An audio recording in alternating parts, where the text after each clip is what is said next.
What do CEOs need to know about sales these days? A lot. Outdated sales strategies and tactics plague most companies today. Listen to what innovative CEOs and experts have to say about how to change all that with Sales Talk for CEOs. Welcome to Sales Talk for CEOs. Excited today to have the founder of an events app that has really revolutionized the way people think about holding events and getting customers engaged. And I always love a story where somebody was doing something completely different, right?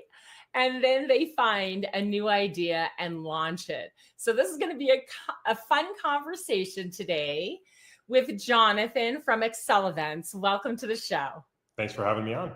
Hey, so let's start by just giving kind of the short story of what does Accelevents do and for who? And I bet a lot of the CEOs listening have actually probably used your app and don't even know it. Yeah, so we're a lot more than an app. We're a full event management platform. So everything from event websites and registration to managing all the content, speakers, exhibitors for an event, but also the onsite part. So the mobile app for attendees, the badge printing and check-in experience, even a platform for virtual events. So we cover the full gamut for our customers and give them one-stop shop to manage every event from their 15, 20-person dinners up to their 30,000-person annual user conferences. So if I'm an event manager, from the minute I think, okay, we're going to have an event, I can do everything in Accelevents. I can plan every bit of it, put the speakers in, logistics, it's all in one spot. Yeah, so the way that a salesperson lives in the CRM, Salesforce, HubSpot, et cetera, we are that, but for event people. I love it. I love it. And then I also love the end where, hey, how do we get the users engaged? Once we've got our entire event planned, we send out the link, they can connect, and they're inside the app, getting all the information they could possibly need to manage their own activity at the event. Exactly. And meet people too. Mm-hmm. Yeah. Well, great. All right. So this is a wonderful thing. I've run a lot of large and small events, so I know how much work it is. And I am curious, what on earth got you into this business? Because right before you started it, you weren't in the events business. So take us back and bring us on the journey. Yeah. So I studied finance in college, always wanted to go down that path, and I did after I graduated. But I had been hosting a lot of, call them more social events, but some larger scale ones. And then when I was 24, so just a couple of years after I graduated, I found out my cousin at the age of 17 got diagnosed with cancer, and I wanted to do something for her. So I ended up hosting a 900-person fundraiser in Boston, where I was from and where I was living. And going into that event, I was trying to find technology to help run it, and everything out there was just either crazy expensive, the product was just not good, or the support was non-existent. And that was sort of the catalyst from like, there has to be a better way. So what year was that, Jonathan? Where was it? What year was that? That was 2024. Oh, sorry, 2014. 2014. I was going to say, because I would agree that the problem back then, and before that even, because I've been running events for such a long time, it was just kind of piecemeal. If you found an app, it could do this part, but it couldn't do this part, or it didn't do this part well, or you couldn't take the registrations, but you could do with this. And it was very discombobulated. It was, or it was a piece of technology that was built by a technology person and not an events person. They didn't understand that there's this sense of urgency that comes with events, and events take place, nights and weekends, and just didn't have the resourcing to support us the way that we needed. Yeah. So you decided, okay, I'm going to build my own. So I ended up working with a friend of a friend, and we built this prototype. Really did some very specific things for the event that we needed it to do. And we tried it. Took a long shot. So like, I'm now building the largest event I've ever built before, 900. Right. I was just going to say, so you're putting together this huge event and building software while you're doing it. Yeah. So it was sort of like I had two big things I've never done before. Didn't get a lot of sleep leading up to that, but got through it, and then started to get a lot of requests from attendees and the organization that we put the event on for to use it. And that was when we realized we had something. So a very good friend of mine who I co-hosted the event with, him and I decided to build a business around this.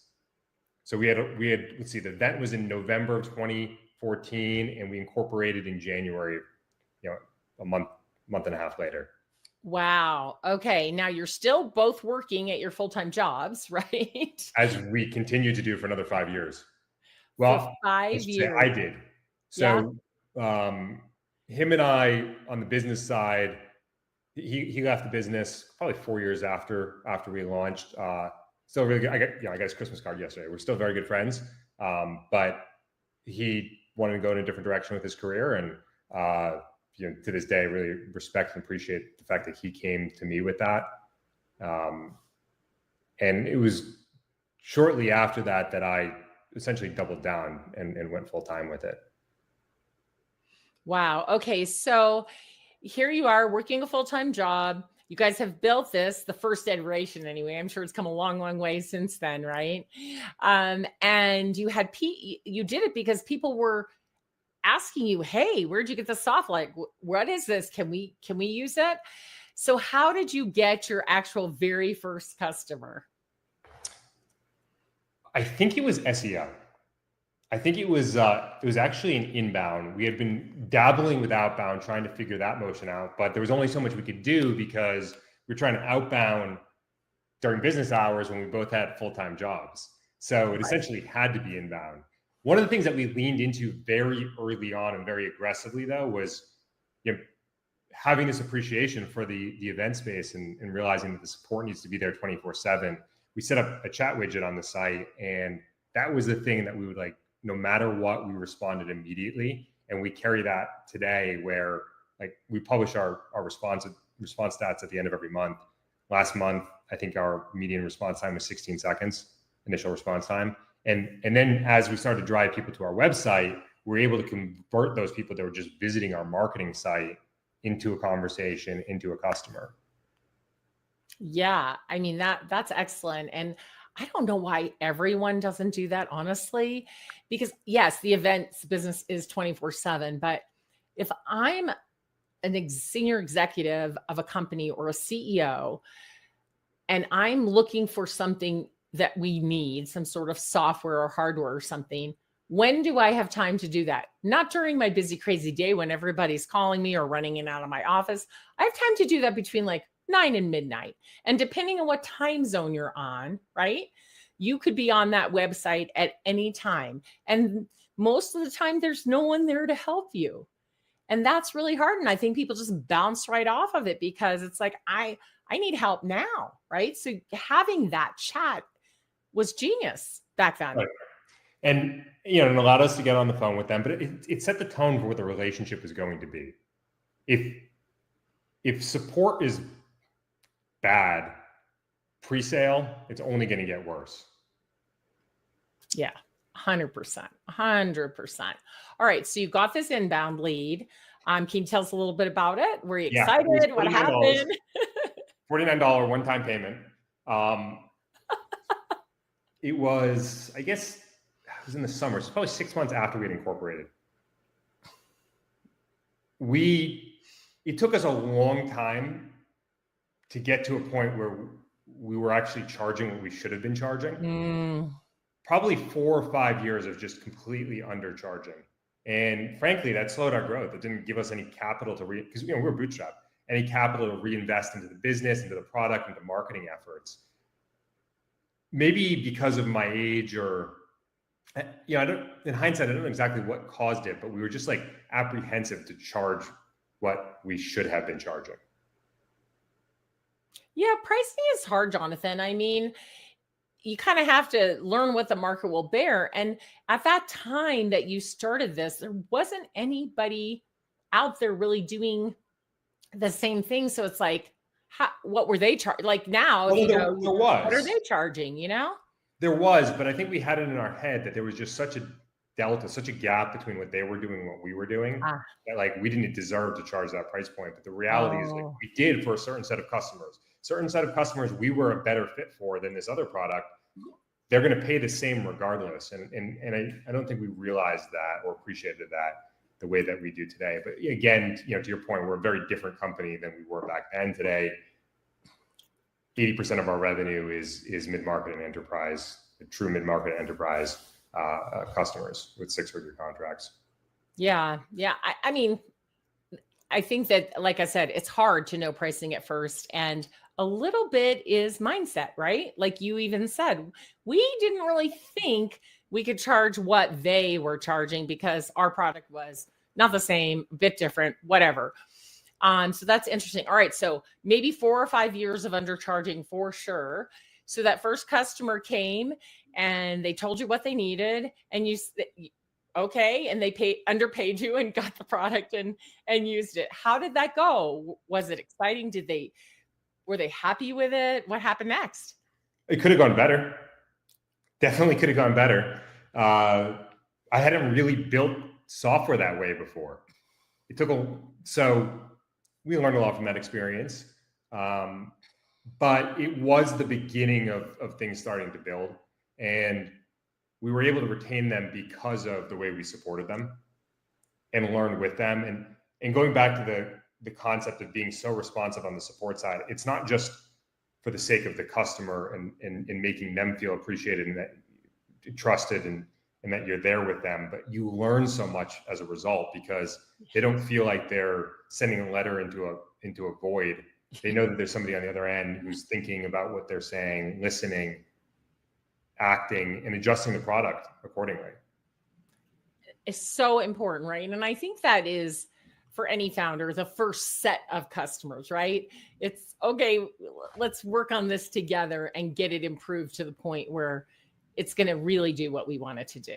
Well, yes, but where I think a lot of companies go wrong is when they hit a point where they stop listening firsthand and they stop having those conversations. And I told you at the beginning of this call, I've been back to back for 4 hours. Those are all external conversations with customers. As soon as you stop having those conversations, you stop listening and hearing from prospects, from customers. It's kind of like giving up. Jonathan, I would say it's the number one thing that the CEOs that I meet need to do that they are not doing. It's my favorite part of what I do. I mean, that and building product, but building product wouldn't be fun if I wasn't understanding the problems I'm solving for, right? I think a lot of people like to build technology because tech is cool and fun, but they're trying to find a problem for the solution, especially with all the AI stuff going on right now, versus, hey, there is this very clear problem that needs to be solved. Let's go figure out how to solve it, how to address it. I had a really fun conversation, Jonathan, with Colin Stewart, who's actually a friend of mine. I used to be on his board, and he tells the story of building a solution for a problem that no one really had, so it's, they'd all say, great, but nobody was buying it. So that's a true story, right? That happens. But it sounds like you always have been aimed right at the problem. Hey, how are you using this? What's happening? What else can we do? Right? Okay. So you got that first customer, and then how? I want to stick on that for a second, though. I think that's a forcing function of being bootstrapped. Okay. Because you can't just build something because it's fun when you only have a limited number of cycles, right? Not everything has to work, but more things have to work than not. And you have to iterate very quickly and get that feedback. Yeah. No, you're right. Because nobody's throwing money at you to just build. You've got to only build the most important things that are going to make the biggest impact on the customer, right? Mm-hmm. Okay, great. So you're doing that, and more inbound leads. How did it grow, and how fast did it grow, and what was happening? Were you doing all the selling? So my co-founder and I were doing co-selling up until the year that he left, and we had brought on Andrew, who's with us today. I hired Andrew on a whim while I was still working full time. He's been with us now 8 or 9 years, and he's at 200% quota. Love it. quarter to date. So absolutely fundamental in us getting to where we are today. The sales process, though, we were very PLG, very product led.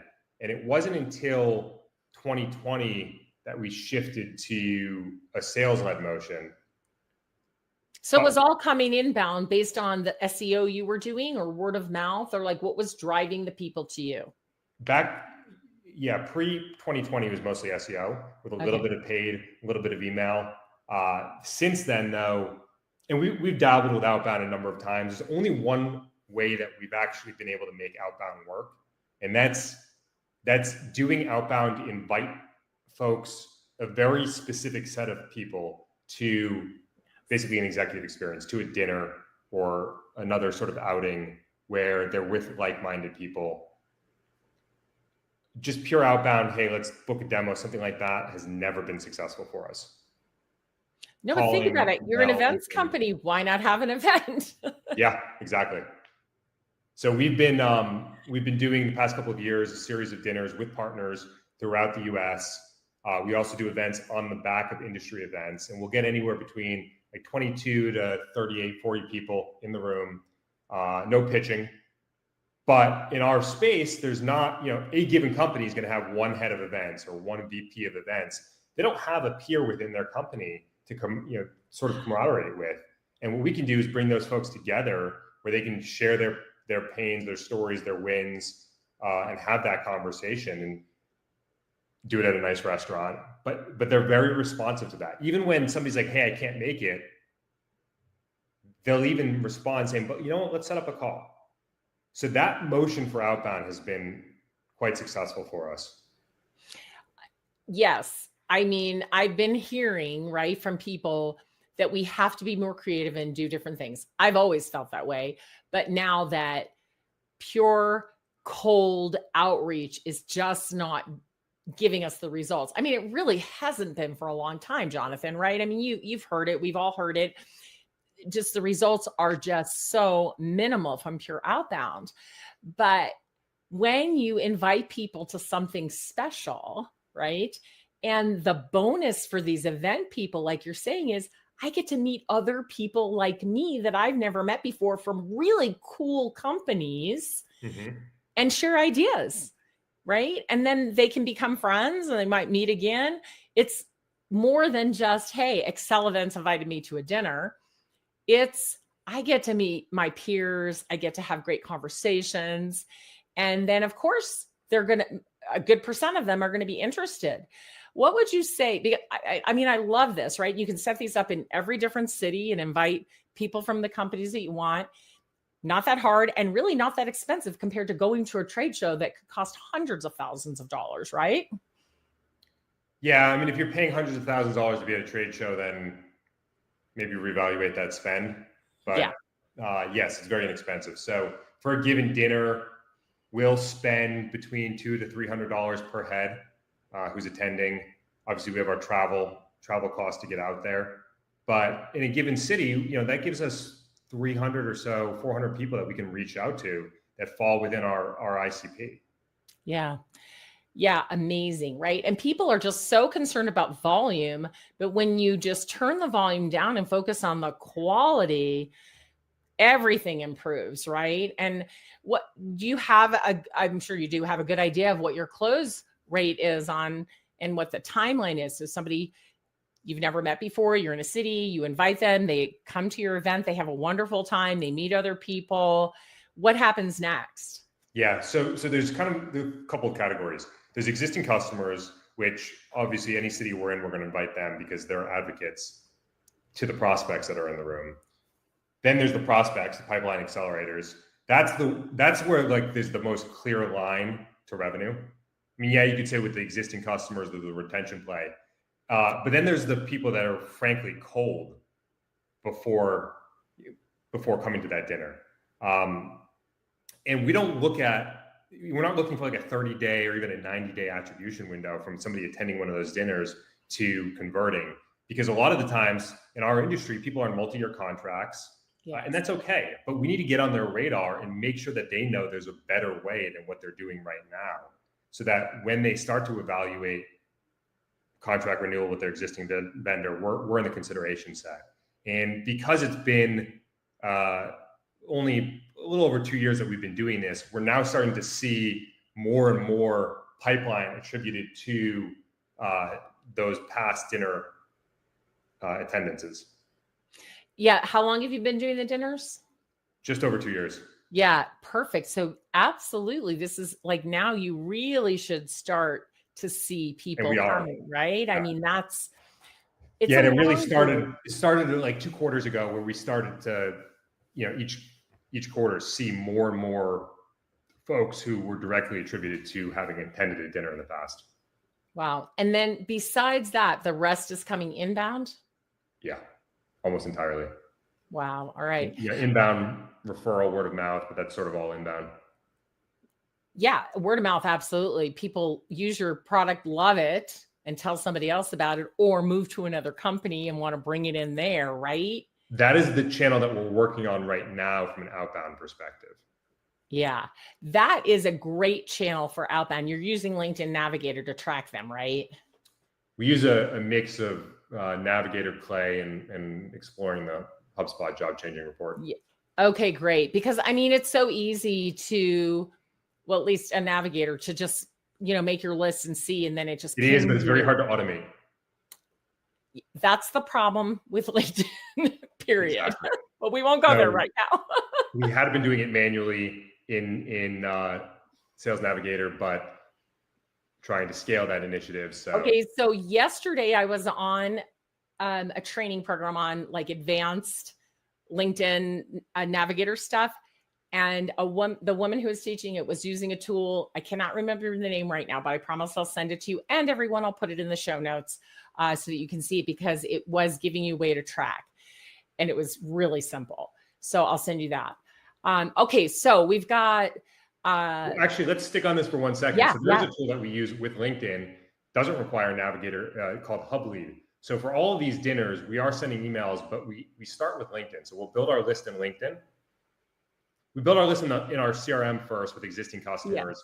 We DM everybody on LinkedIn. We use this little plugin Chrome extension called HubLead, which pushes back to HubSpot so we can see who's invited. Because for a given city, we'll send multiple AEs to that city. Right. I try to go to every dinner. Just had another baby, so I missed the last one. But yeah, congratulations. That makes it hard. Hard to travel with that, yeah. But this allows us to see who invited, which rep invited somebody, and make sure that we're not double inviting, so we don't look disorganized. And that process works very well. So it works directly with HubSpot. Yeah. HubLink. Is it part of HubSpot or is it a separate tool? HubLead. It's a third-party tool that's just a Chrome. Okay, HubLead. All right, I'll put that in the show notes as well. That's awesome, because that is one of the hardest things when you're using email and LinkedIn to not double up and annoy people, right? Right. That's the last thing we want to do. Okay, so then we've got that going on, the inbound. So what does your sales team look like today in order to hit your revenue goals? It started with you and your partner, and then there was Andrew, and now what does it look like? So my co-founder departed the business over 6 years ago, so he's no longer involved. Our sales team today, we have a CRO and 2 AEs, and then we've got 2 people on the account management team. So for the new biz side, it's really 3 folks focused on that. They are getting, in an average week, about 30 book demo requests, qualified book demo requests. Wow. So they're flat out with inbound and managing their pipeline. And those are all coming from those inbound sources we talked about, and those events now as well are starting to fill up their calendar. Yeah, exactly. But yeah, the only outbound that they're doing is for events. Yeah. Wow. I mean, that is, I think, like everybody's dream, because we still have way too many salespeople just cold outreaching with no real, like, got nothing, just want to talk to you and book a demo, not good. And people, of course, are not responding. So I highly recommend that every company think about what type of event is right for you, because there's just so many different types that you can do. And I think that can really, really help drive it. But also the word of mouth and the people who move to the next job, like we were talking about. I just don't think we capitalize on that stuff enough. And we have a list of companies who know us and love us. Why aren't we talking to them to see who else they could introduce us to, you know? Yeah, I mean, that all starts with making sure that those folks love you. 100%. They have to be successful using what you sold them. Right. Right? And if they are, they're happy to tell other people about it. So love that. All right. So you guys have been growing and growing. It's pretty exciting. What's next? Continuing to double down on what we're doing. So over this year, our average deal size has increased by about 80%. So as that continues, we're going to be growing our AE team going into Q1. Also growing our implementation professional services arm. But from a process perspective, we're continuing to focus on making sure that we close every deal that comes inbound, because again, other than the events, we're not looking to increase the outbound effort. We don't want to, our goal is not to be the noisy one in the inbox. It's to have the reputation where we can be as efficient as possible on the sales side of things and have people coming to us. Yeah, it's a great focus to have, right? They're calling you. Why not figure out what they need and get that deal closed, right? Yeah. And it's, it's not like the SDR motion. RAEs are basically sales engineers. They're, they've both been here for 6-7 years. They know the industry inside and out. Same with our CRO. We want to be acting as more of a consultant and give customers prospects that confidence that we're a vendor they can partner with and trust, and not just trying to hit a quota because the VC told us we have to hit some imaginary number. Exactly the way it should be. Exactly. I love that. So when you are starting to hire, let us know, because we have a couple of really great groups that we're in where we can put the word out for you and get you some A players to apply. So you do let us know about that. All right. Well, gosh, just before we go, I have a couple of questions for you. The first one is, what's a book that you think every CEO should read? It's behind me, the yellow one back there, Unreasonable Hospitality. Yes. Have you read it? I have, and I got to see Will Guidara in September. He was at the Pavilion GTM conference, and he's such a good speaker. It was just phenomenal. And I got to chat with him afterwards a little bit, because a very close friend of mine is a very close friend of his, just coincidentally. But wow, right? Like if everyone would just map all of their touch points and figure out where they could improve even just a little, right? What a difference the world would be. I mean, holy cow, our customers would love it. So we just had our customer experience team. I think they've got one chapter left, but they've been doing a weekly book club. We shipped everybody the book. And I've never come across a book that's either more fun to read or more applicable, especially given that events are tangentially in the hospitality industry. Right. The stories are so good, right? They're just so much fun. And at first people think, well, we can't do that. We're a software company, or we're this, or you can figure it out how to do it. You can. It's just, I agree with you. It's a phenomenal book. Everybody should read it. Okay. What's a podcast that you listen to and you like it because it makes you think differently? I'm biased. So there's a podcast called All In, which is a tech and politics podcast. I'm also an advisor to that group. So that one is particularly interesting to me. And they run a couple of large summits per year, and they use Accelevents to do so. Excellent. Excellent. And what is the thing that you think that CEOs need to do to win in this market? Talk to customers to listen, not to talk. It's kind of like playing the long game. Like every customer conversation I have, we'd love to prospect conversation, convert that to revenue, but I'm more focused on what's the thing that I can take away from that conversation. So the next time I have a similar conversation, we have the perfect product and answer and way to communicate it so that it's the perfect fit. Yeah, and we started out talking about that, right? You were on back-to-back calls listening to customers, and I could not agree more. Every CEO needs to get on a call, go visit, do a video meeting, whatever, and listen to your customers. What's happening in their industry? What's happening at their company? Where do they see the growth? How is AI impacting them? Not just about your own product. Of course, you want to ask them, how are you using our product and how is that working? But like, what's going on in your world? Yeah. Because sometimes you hear something that you're like, oh, we could impact that. We could help them do that better. My favorite question to ask is, where are you spending most of your time? And transparently, I don't get very good answers. But when I do, that really helps us to see where there's pain. Yeah. So interesting. Well, Jonathan, thank you so much for spending time with me today. I really appreciate you sharing your story. Yeah, it's been fun.